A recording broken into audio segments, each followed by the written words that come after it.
Hello and welcome to this guide on how to easily complete a Royal Crossbow when you don't have access to super anti-fire potions. Getting a Royal Crossbow finished up used to be pretty easy. You used to be able to pretty much just stand in one spot the entire fight and just kill the Queen Black Dragon. It was pretty simple, straightforward, and easy, as my older guides kind of demonstrated. Nowadays, it's a bit tougher than it was back then. With the evolution of combat, accuracy on weapons became a lot more important, so using a stronger weapon, mainly based on the level of the weapon, became way more important than it used to be. Likewise, having higher tier equipment used to be pretty important. It's not, however, necessary to have the best equipment to actually get this completed. Recommended level-wise, generally speaking, you're going to want about level 80 range, level 80 defense, level 80 constitution.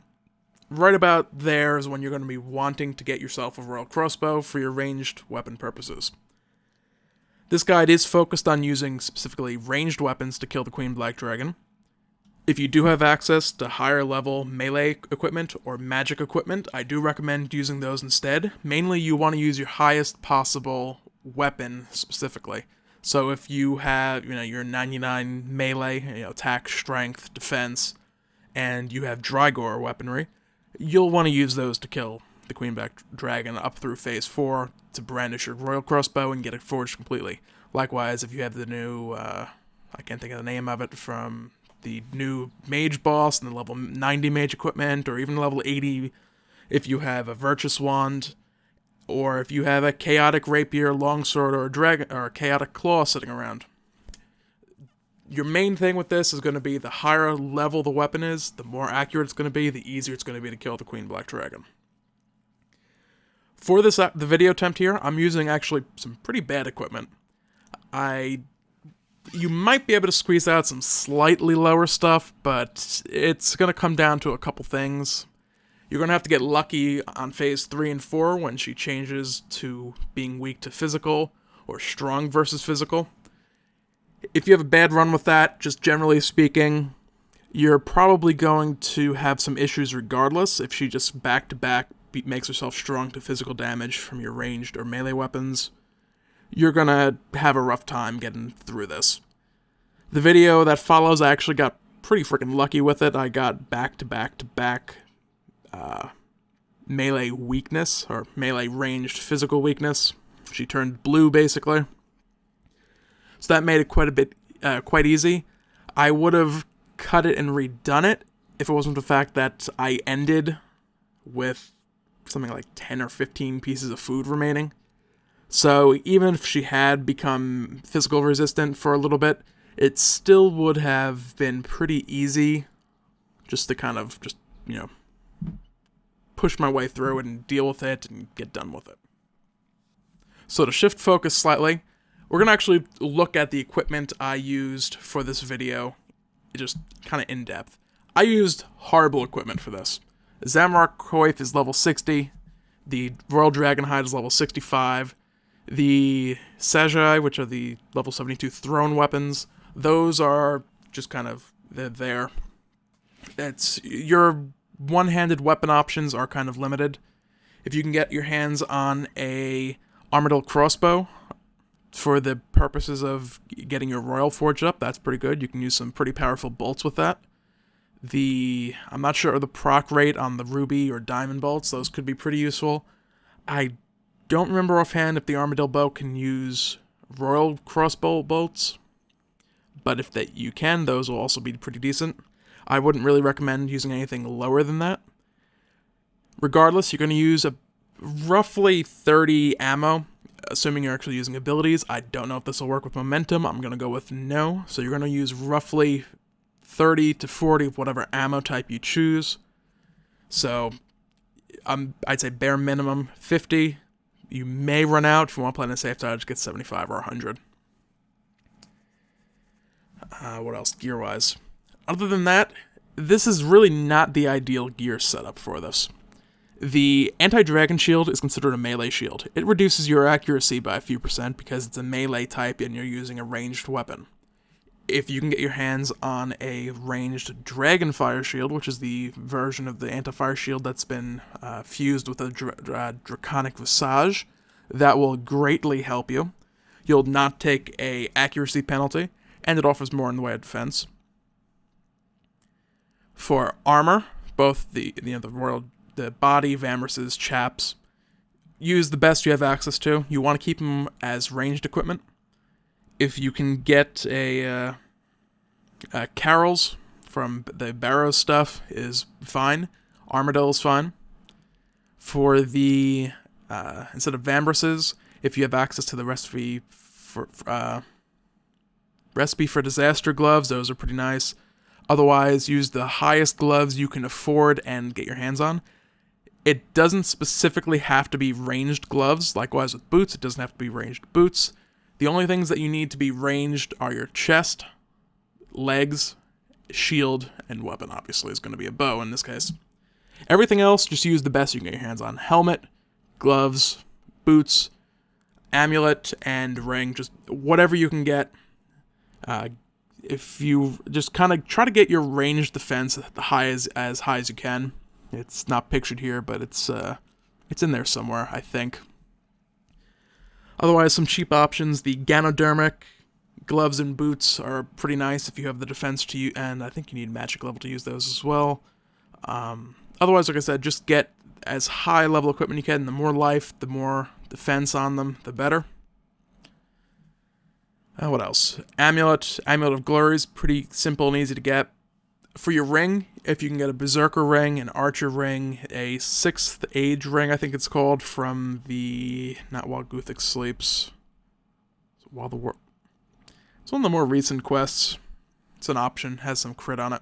The Explorer ring that's the Explorer ring 3. It offers 1 prayer point, it's like whatever. For your inventory, you want a Beast of Burden full of Shark. The best one you can possibly have. Shark is like kind of the bare minimum food. You can go with other stuff. You basically take the best food you can use properly. Like if you're not level 80, Shark may not be the best option because they won't actually heal for the full 1600. If you're a little bit higher level Constitution, Rocktails are good. If you really want to start dumping some money into this, you're having a little bit of trouble and you're almost getting there. There's stuff like Rocktail Soup or some other higher healing options.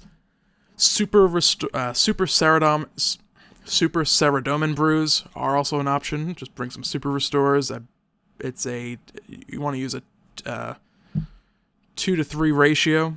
If you go that route, you'll want to bring... You're going to have some issues with the Super Ranging Potion is going to be kind of useless. You don't have to bring it in that case. This should work. The stats used when I'm doing this are... I actually have Runescape open in the background for this purpose. Just have to log back in.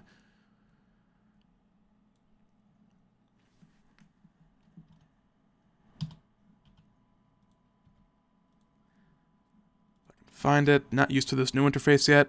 90 range, 93 defense, 99 constitution. Now, something specifically of note for this video. This is not the exact setup that I use. This is the kind of recommended bare minimum setup. I didn't use a super ranging potion. I didn't use an extreme. I didn't use an overload. I didn't use any of that stuff. I also didn't use any type of offensive prayer. I strictly just prayed, protect range, and that's it. If you have access to Rigour, if you have the curses, you have high level prayer level, and curses, Soul Split works pretty well. I can't remember the name of the prayer now. Augury? Whatever the curse version of Turmoil is, works very well also. You want to use those in conjunction with your protection from... words. If you're using prayers, protect range and Rigour. If you're using... Is it Rigour? I can actually check this because I do have that open. Yeah, Rigour. If you're using curses, reflect range, and the ranged equivalent of Turmoil. I don't remember what it's called offhand. Terrible guide maker. Horrible. Other than that, best equipment you can use, and yeah, good luck.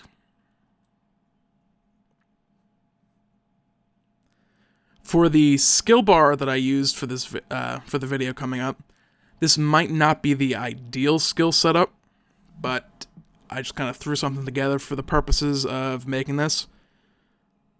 You'll see it up here on screen. Your general way of doing things is relative to this. You want to always use piercing shot between skills because it's pretty much always up.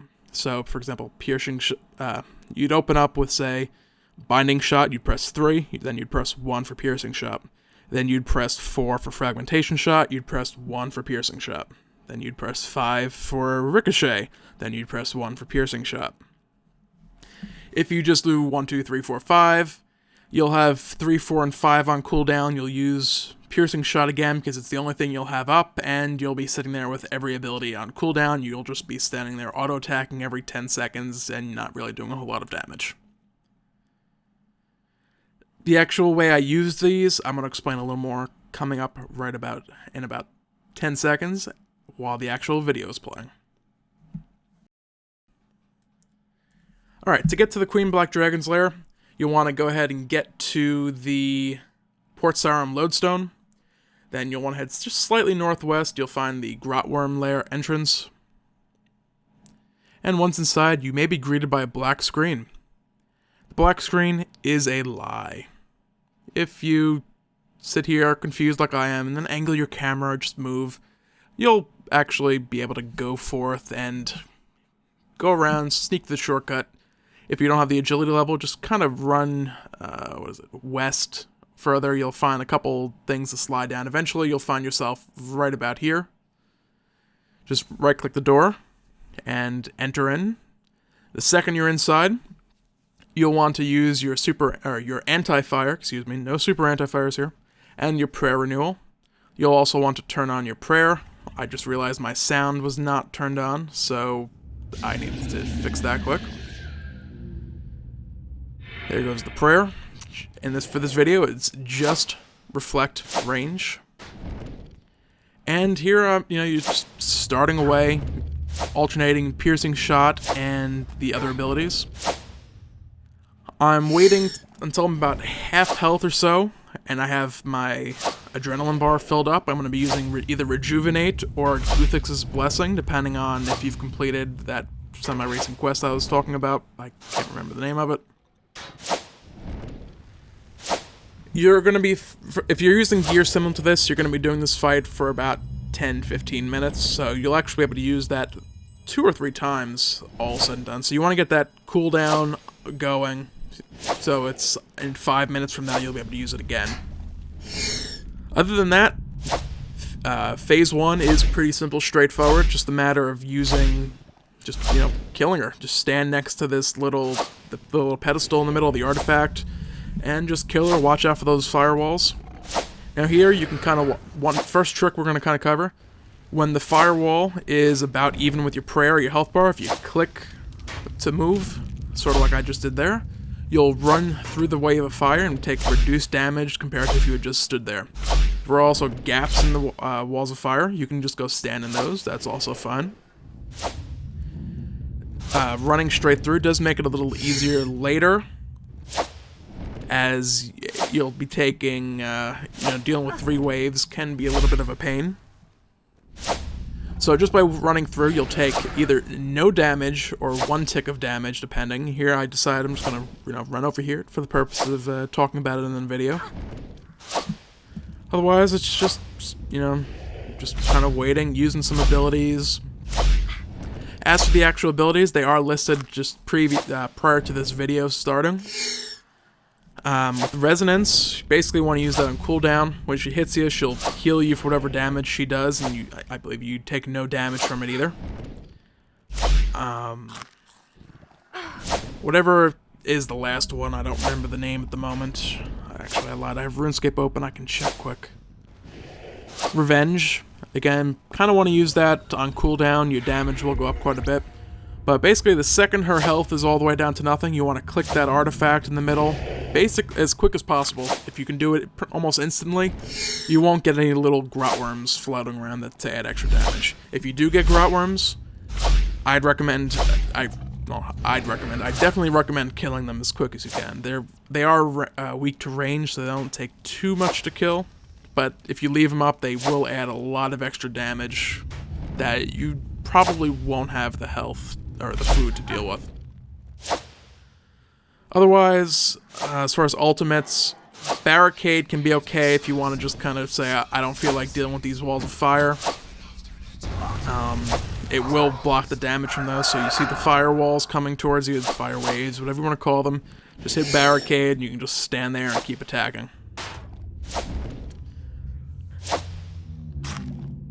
Thresholds are good to use on cooldown. The AoE from Bombardment, not so great against the Queen herself. Just save that for later when you have souls to kill. Or rather, when you have multiple souls to kill. With these, you might have noticed I did it about 30 seconds or so ago. Just about as the text appears above their head, if you click 2 tiles west of them, so right on the other side of them, and run through them, sometimes their little damage spell will hit them, and they'll take the damage from it. Here, this is the first big mess up with the video. I'm just kind of running all over the place. I run right up to the Queen, and take a bunch of... I run through the firewall, run back into the firewall. This is the first of many screw-ups in this video. This is not by any means a perfect attempt at doing this, which is part of the reason why I said, you know what, I'm not going to worry about that good luck I had in part 3 so much.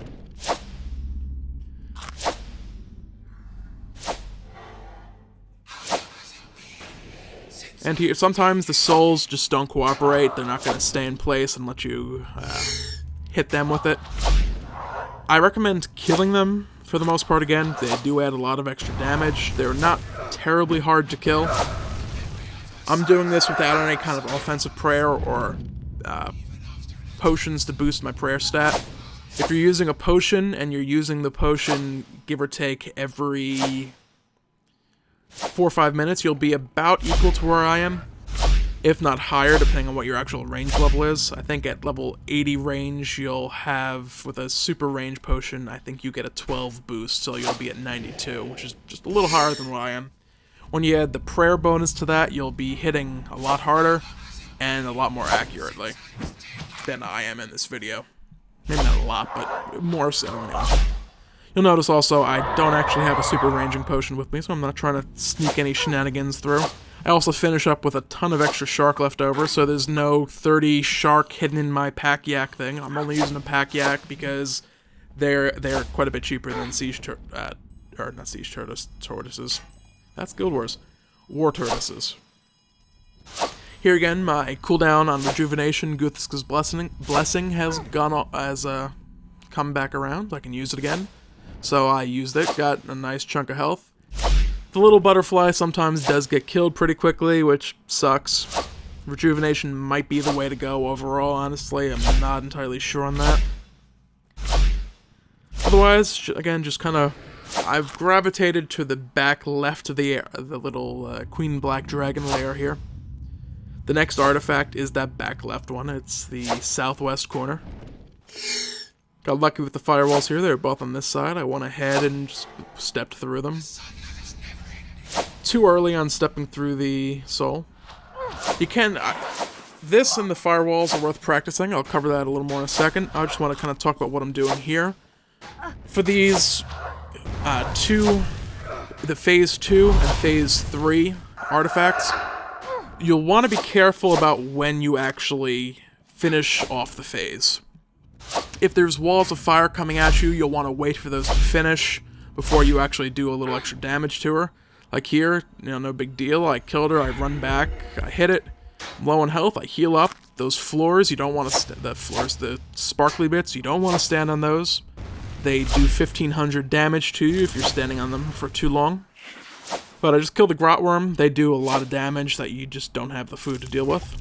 And they will add up. And here's another mess up. I'm fighting with the controls, and I'm taking tons of fire damage, and Grotworm damage. it's just very messy.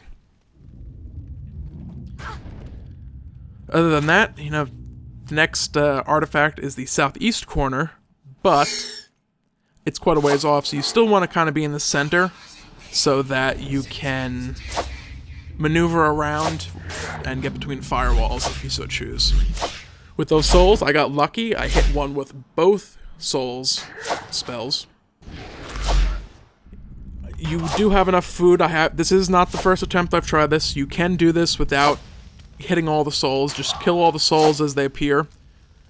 She did turn blue here, so she is weak to physical damage. She's a lot easier to hit. I decided, you know what, I'm going to go for her. I'm just going to do a whole bunch of damage, and unfortunately she decided that she was going to drain the life from the tortured souls sitting in the arena. She will do that from time to time, which is another reason why I choose to kill them and not leave them up so she can heal herself. So I got a decent chunk of damage in. But, you know, it's kill the souls and just back to throwing out some damage as possible, you know, whenever you can, basically. And again, got lucky with that. Hit that soul with both. It's out of the way. I took no extra damage from it. That's a shark worth of damage. The one previous is a shark worth of damage. I managed to kill it before it gets its second cast off. That's another reason why you don't want to leave them sitting around. They will continue to use those spells, and those spells do hurt. It's 700-800 for each hit of it, so with the two, it's pretty painful. And again, I managed to do both, or kill one outright using both bolts. Again, you know, I'm debating, should I kill the soul right away? Should I try to put some extra damage onto the Queen Black Dragon? For this phase, you kind of have an interesting choice. And here, it's like, screw up. I noticed, oh god, I ran back onto those platforms and I could take chunks of damage. I'm sitting in firewalls, barricade, nullify any incoming damage for 6 seconds. No big deal. For this phase, though, when she starts changing colors, if she's constantly turning kind of reddish-green instead of blue, this is when you might want to just say, you know what, screw this. I'm just going to use my emergency teleport, get out of here, sit and just wait, and, you know, come back and do it again. The random number generator may screw you over big time. You may end up sitting there just, you know, time after time again and just burn through a ton of food, which, depending if you're using like rocktail soups, the cost is going to add up quite quickly. That's why I kind of recommend Shark for this. I got a little lucky with that phase through the 3 back-to-back mage vulnerables. Realistically, I would have used maybe 5-6 more food. But once you're in phase 4, you just want to kill the grotworms, you want to stay in the center now, and you want to keep an eye on your chat box when she says she's going to breathe extremely hot flames. That's what you're looking for. The second you see that, you want to be brandishing your Royal Crossbow. All you have to do is left-click it. You'll pull it out and hold it in front of you. You'll probably die, because you're standing in the middle of the flames. They do like 1900 damage a tick when you're in the center of the area. But you have to be in the center to actually do it.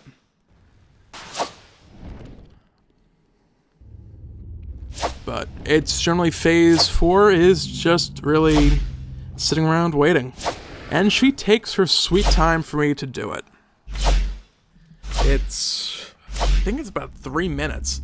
I'm sitting here, it's like, you know, at this rate, I might kill her before she decides to breathe her extremely hot flames and let me demonstrate finishing this off. And I was thinking, but, you know, I was like, yeah, I could do this, but here's the big thing. 4 souls. It's a little bit harder depending where you're standing to actually do this. I run over to the right side, waiting on this. If you see a tortured soul appear and start talking and casting in the corner, you need to kill that. That is her time stop ability. If you let it get its cast off, it's about 15 seconds or so. Might be 10-15 seconds or so. She will freeze everything. You will continue to take damage from everything. So if she breathes walls of fire at you, you'll probably die. If you get caught in extremely hot flames, you'll probably die. So you want to kill those souls that appear. They'll appear on the southwest side or the southeast side, but they will not appear on the see-through shiny platforms where the artifacts are. You can run little damage spells through these souls. The only problem is that it's 4 total spells, and 2 spells kills each soul, so you gotta be tricky. Right there was the Queen Black Dragon gathers her strength to breathe extremely hot flames. The second you see that, you want to be brandishing that crossbow. As you saw me clicking away, I got distracted talking about stuff. But the second you see that, click away to brandish. You'll probably die like I did there, but you should have your Royal Crossbow all nice and forged up. You'll just want to kind of be careful here what you choose to protect and let drop. In my case, Ava's device, I'd have to go recover that, so I swapped that out. The Royal Crossbow will appear on the ground below your grave if you end up leaving it on the ground in favor of like carols or whatever. I'm actually going to show you where your gravestone will likely be. I have the captain's log. It's automatically saved from the player on port stuff. The Port Sarum lodestone is also right here, just like at the beginning of the video. You can run over that way. Sometimes the gravestone will be right here outside. You'll see it flash, the flashing arrow just north of where I am right now. Just kind of in that little grove of trees. Otherwise, the grave will appear inside, just outside the entrance. As you'll see me running to it right now. As I once again get that black screen that kind of confused me ever so briefly. But like if you have Carol's armor, and especially if you're not having much luck or you're just kind of starting and not really practiced, protect your armor and just run back, equip all, just make sure, check the floor, make sure nothing's sitting there. And, because, you know, that Barrow's armor, it hits the ground, the repair costs on that pretty expensive, but there you go. If all went well, right now you should be holding on and possibly even using your Royal Crossbow. Go ahead and kill a couple grotworms, test that baby out. Hope you found this helpful. Any comments or questions, by all means, post in the comments, let me know. Thanks for watching. Feel free to comment, rate, and/or subscribe. And have a great day.